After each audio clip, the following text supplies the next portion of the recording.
Masechet Baba Metzia, traité Baba Metzia, Daf Tzadi Dalet, feuille numéro 94.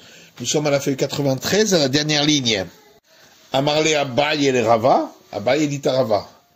Quelle est la règle?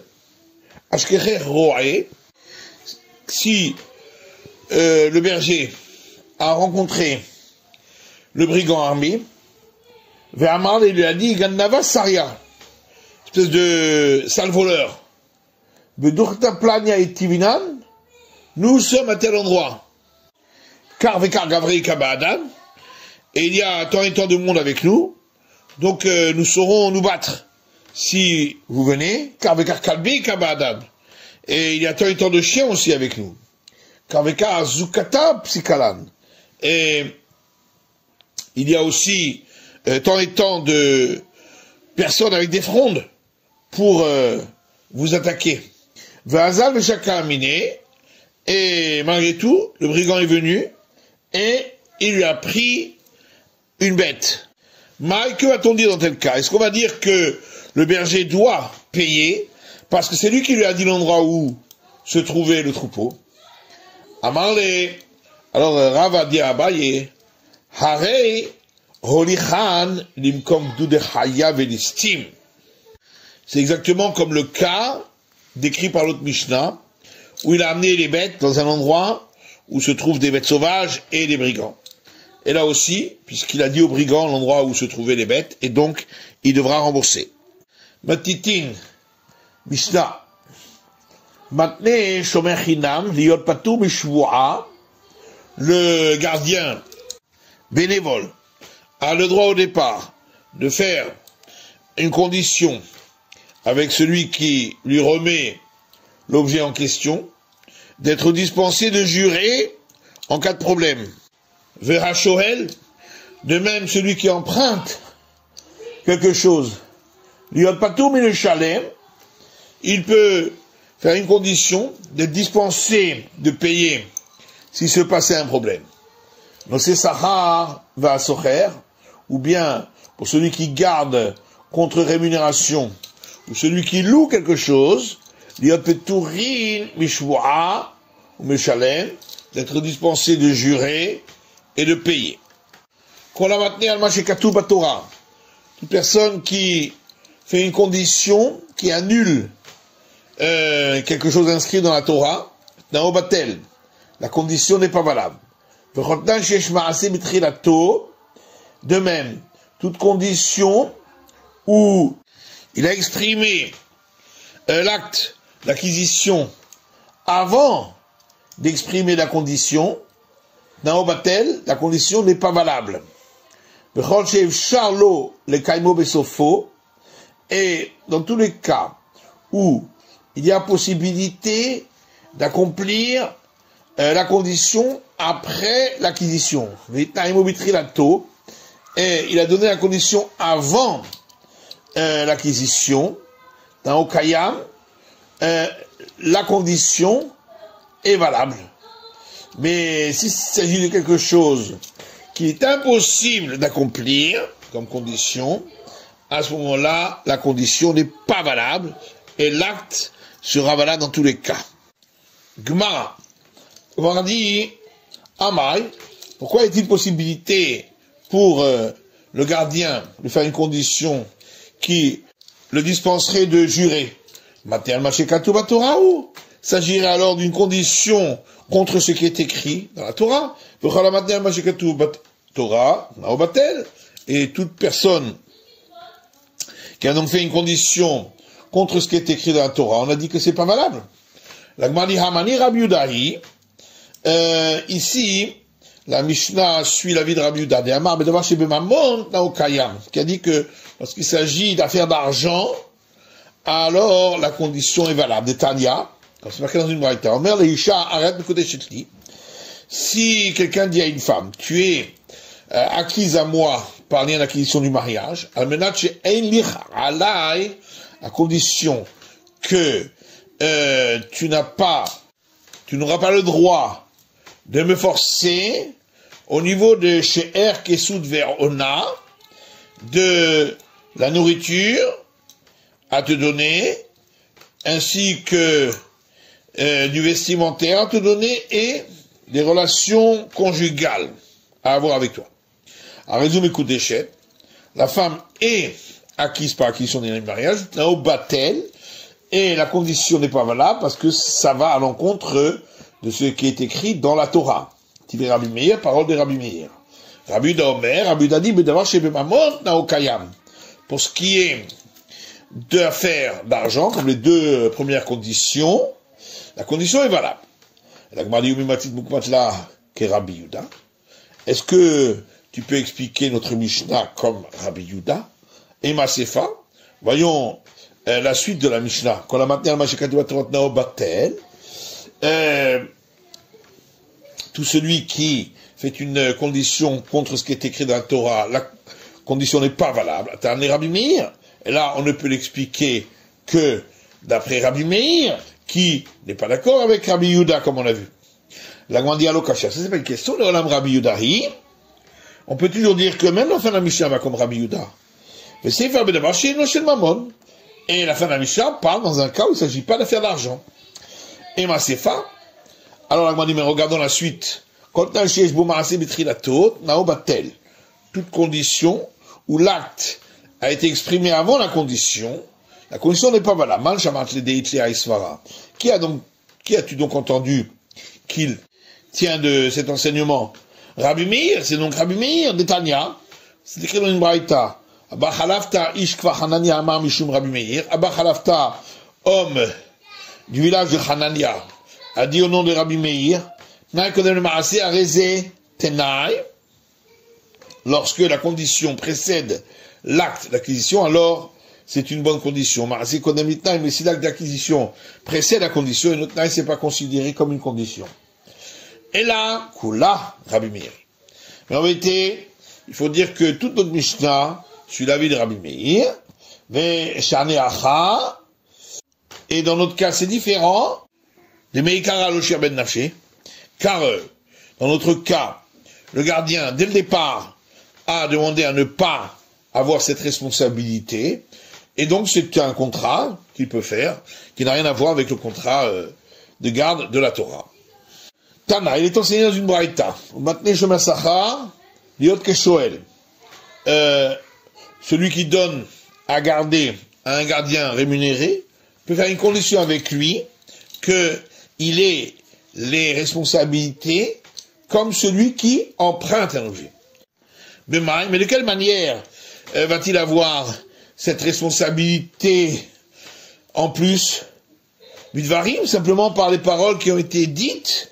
Il faudrait donc qu'il y ait un acte d'acquisition pour qu'il ait cette responsabilité.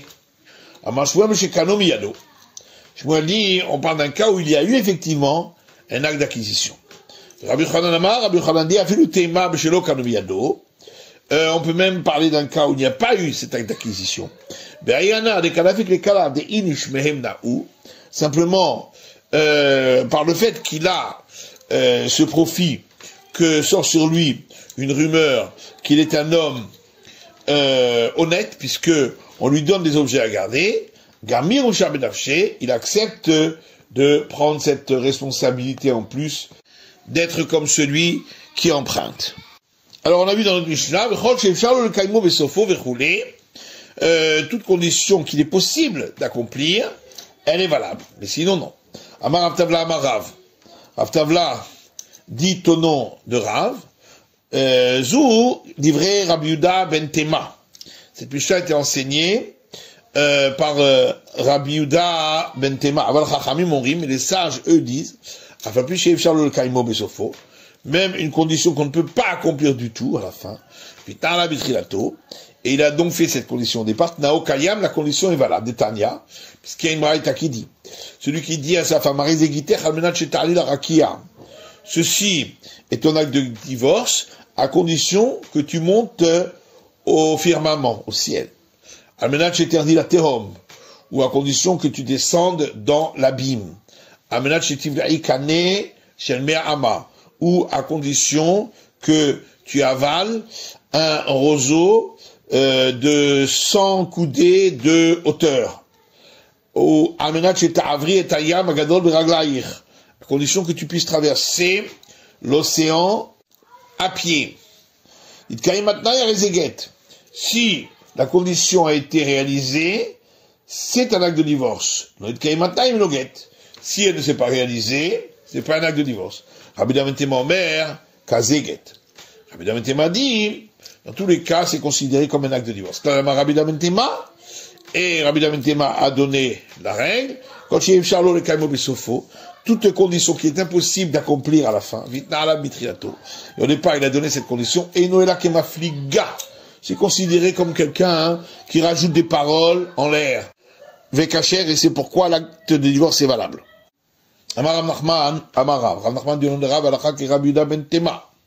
On suit l'avis de Rabbi Yehuda Ben Tema qui dit que la condition, si elle ne peut pas être réalisée, elle n'est pas valable. Amar Rav Nachman Bar Yitzhak, Rav Nachman Bar Yitzhak, Matiti Nami Daika. On peut aussi apporter une preuve de notre Mishnah, des katane kol chez Charlo le Kaimo Besofo. Puisqu'il est écrit toute condition qu'on peut accomplir à la fin, vitna la mitrilato. Et il a donc fait cette condition au départ, Nao Kayam, la condition est valable. Donc on en déduit, Yefshar le Kaimo, que si on ne peut pas accomplir cette condition, Nao Batel, la condition n'est pas valable, donc on a bien une preuve de là. C'est la fin du chapitre. Nouvelle Mishnah, Asholet Apara, celui qui a emprunté une vache. Sha'al Be'aleha Imah, et il a en même temps engagé son propriétaire pour travailler gratuitement. Osacha Be'aleha Imah, où il a engagé pour travailler en étant rémunéré.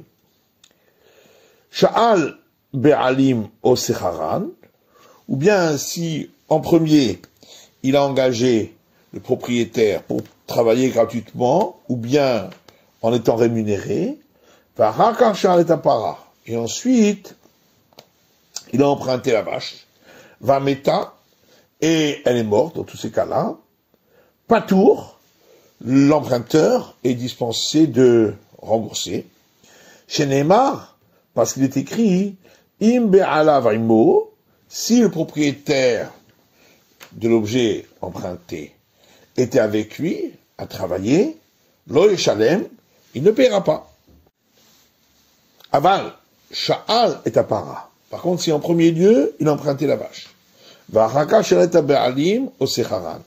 Et ensuite, il a engagé le propriétaire pour travailler gracieusement ou en étant rémunéré. Meta et la vache est morte. Hayav, là il doit payer. Chez Neymar, Be'alav Eraimo. Parce que le verset dit, si le propriétaire n'était pas avec lui au moment de l'emprunt, Shalem et Shalem, il devra payer. Gmara. Mili Katani Sefa, puisque la Mishnah dit donc par la suite, Varakashal et Apara, que si en premier lieu, il avait embauché le propriétaire et ensuite la vache, alors il est dispensé de payer. Mikadereisha de Katani Ima. Et donc, ça veut dire qu'au début, quand la Mishnah disait que il avait engagé le propriétaire avec elle, Ima Mamash. Ça veut dire vraiment que c'était au même moment. Ima Mamash Mimishkahatla. Est-ce que c'est possible que ce soit exactement au même moment? Para Bimshicha, ou Barnim Bamira, pourtant c'est pas les mêmes conditions d'acquisition, puisque la vache, c'est en la tirant, et le propriétaire, c'est par la parole. Ibaritema, si tu veux, je peux répondre. On parle d'un cas où la vache était déjà dans la cour de l'emprunteur, et donc il ne manquait pas de la tirer, et donc, à partir du moment où il a dit qu'il l'empruntait, en même temps qu'il engageait le propriétaire, elle a été emprunté par lui. Ibaïtema, ou si tu veux, je peux répondre,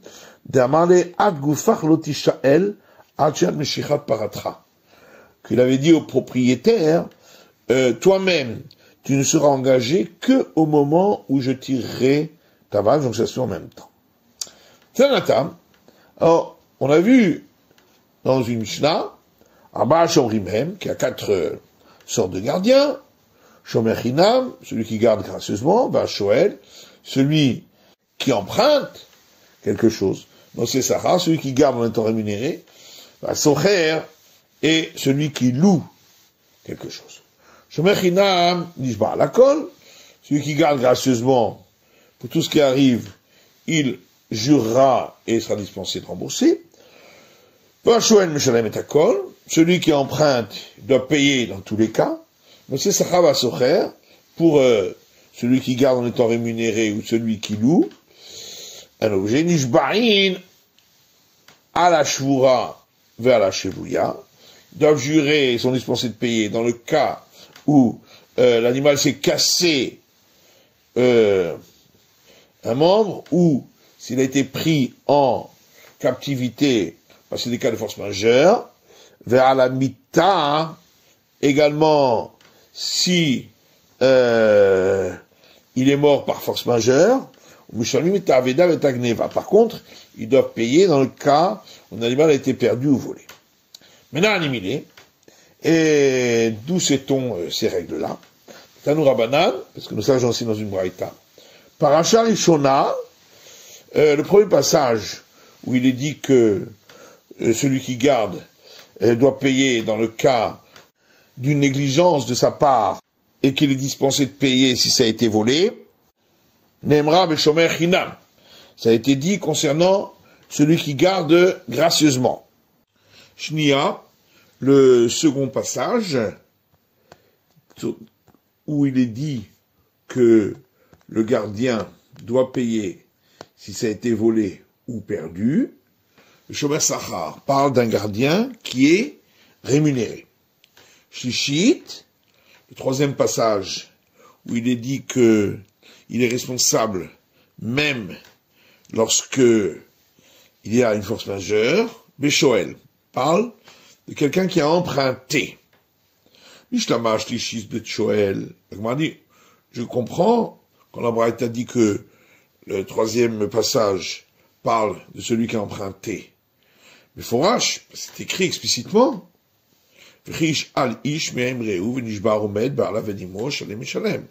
Lorsqu'un homme empruntera d'un autre une bête et la bête s'est cassée un membre ou elle est morte et le propriétaire n'était pas avec lui, il devra payer. La Rishona b'shomer chinam shnia b'shomer sachari puchana. Par contre, dire que le premier passage parle du gardien bénévole et le second du gardien rémunéré, pourquoi on ne dirait pas le contraire? Et l'Agmani Mistabra, c'est logique, Shnia Beshomer Sachar, que le second passage parle du gardien rémunéré. Puisque on voit que il doit payer dans le cas où c'était volé ou perdu, et c'est normal puisqu'il est payé, donc il a plus de responsabilité. L'Agmani Adraba, au contraire, Shnia Beshomer Sachar, on devrait dire que c'est le premier passage qui parle du gardien rémunéré, puisque dans le cas où il dit que ça a été volé, en fin de compte, c'était pas vrai, il devra payer le double, comme si c'était lui-même qui avait volé. Et l'Agma dit,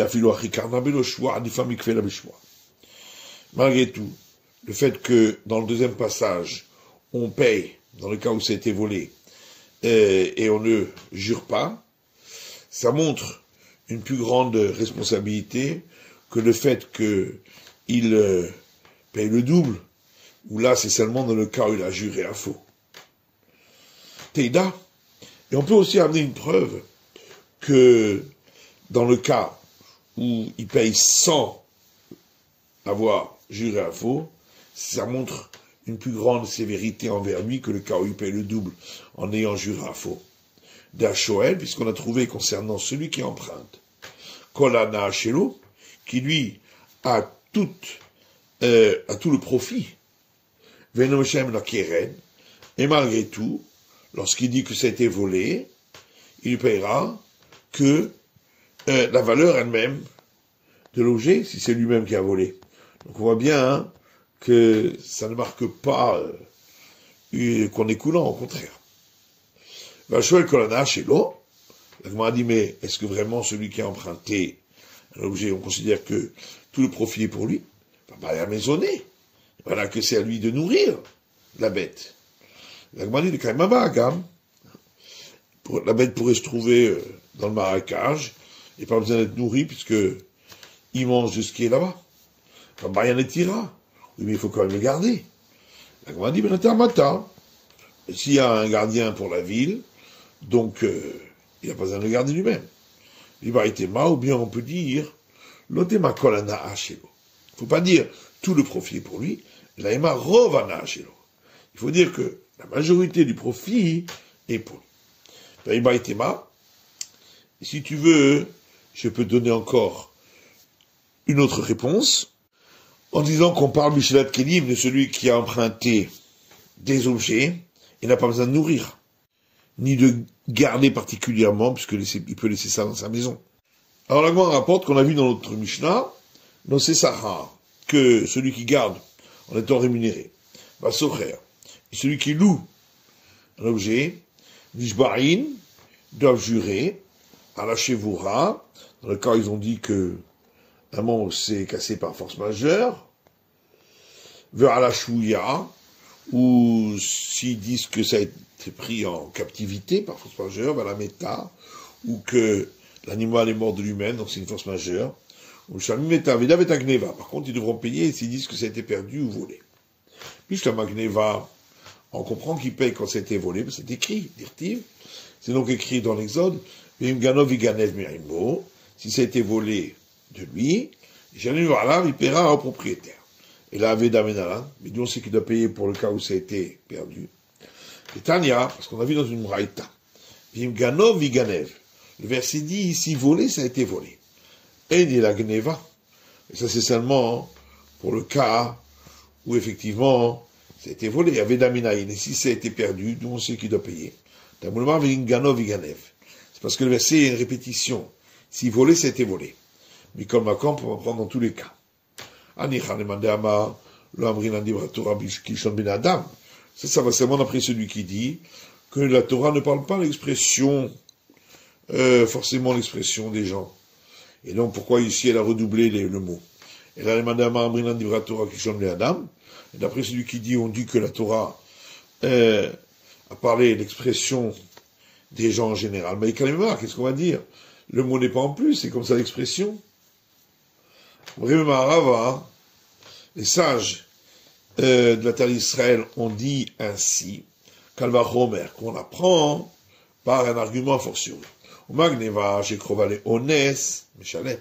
Si déjà dans le cas d'un vol, où ça ressemble à une force majeure, c'est volé par quelqu'un d'autre, il doit payer à Veda, j'ai crovalé pshia, le kol sheken. Dans le cas où il y a une perte, ça a été perdu, où là c'est plus proche de la négligence, n'est-ce pas, à plus forte raison. Veidar, et l'autre, qui pense qu'on apprend des mots de la Torah, nous dira que bien qu'on peut l'apprendre par un argument fortiori, malgré tout, le verset s'est fatigué à nous l'écrire. Et donc on a vu, toujours dans la Mishnah, que celui qui a emprunté l'objet, il doit payer dans tous les cas. Alors on comprend que si ça a été cassé ou l'animal est mort, il doit payer, c'est écrit, si il a emprunté un homme d'un autre, et c'était cassé ou mort, il doit payer. Et là, mais dans le cas où ça a été pris en captivité, tout c'est donc qui doit payer, celui qui a emprunté. Alors tu vas dire, on apprend du cas où c'était cassé ou mort. Mal, je me remets